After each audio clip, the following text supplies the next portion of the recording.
गरीबी दूर करो आंदोलन। एक बेटा अपनी माँ को तो दूसरा बेटा अपने पिता को साइकिल पर बिठाकर भरी गर्मी वाले दिनों में पेडल मारते हुए गरीबी दूर करो आंदोलन में ले जा रहे थे, ताकि आंदोलन के लिए ज्यादा से ज्यादा भीड़ इकट्ठी हो। आखिर उनके मनचाहे राजनेता ने जो कहा था। आंदोलन की भीड़ देख युवा नेता के दादा और पिता दोनों खुश थे, क्योंकि उनके समय गरीबों की इतनी भीड़ इकट्ठी नहीं होती थी।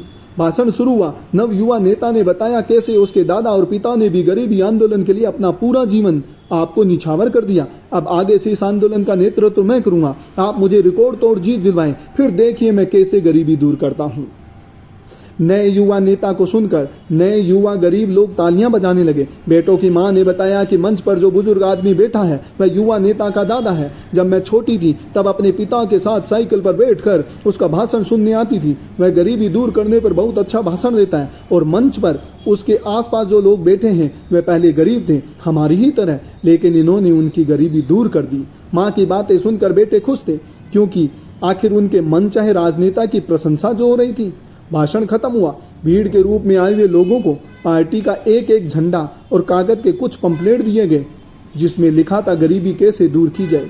दूसरी तरफ मंच पर बैठे हुए लोगों को कोल्ड ड्रिंक दी गई, उसके साथ कचौरी, समोसा, मिठाई दिया गया। आखिर दिया क्यों न जाए, क्योंकि यह वही लोग थे जो दादा के समय से इस आंदोलन से जुड़े हुए थे।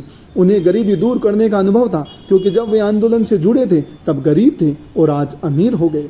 अपना समय निकालकर आंदोलन में आए हुए नए और पुराने गरीब लोगों ने घर जाते हुए अपने बच्चों पोतों की जिद पर उन्हें वही कोल्ड ड्रिंक दिलवाई जिसे मंच पर बैठकर नेता पी रहे थे, और समोसा कचौरी भी लिए, सब अपने पैसों से। क्यों? क्योंकि गरीबी दूर करो आंदोलन को सफल जो बनाना था। घर पहुंचते ही बेटों ने पार्टी का झंडा घर की छत पर लगा दिया।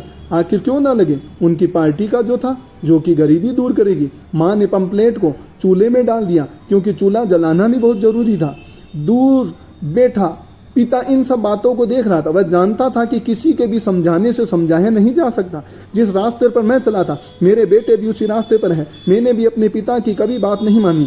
यह भी वही सोच रहे हैं जो मैं सोचता था कि एक राजनेता आएगा, अच्छा भाषण देगा और हमारी गरीबी खत्म कर देगा।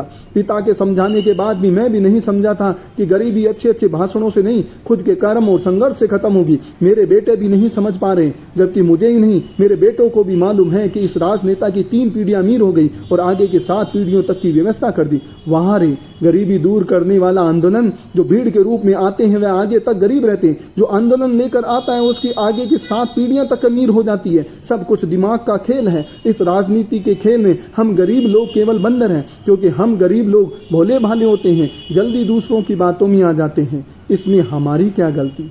वहां रे गरीबी दूर करो आंदोलन, वहां रे गरीबी दूर करो आंदोलन।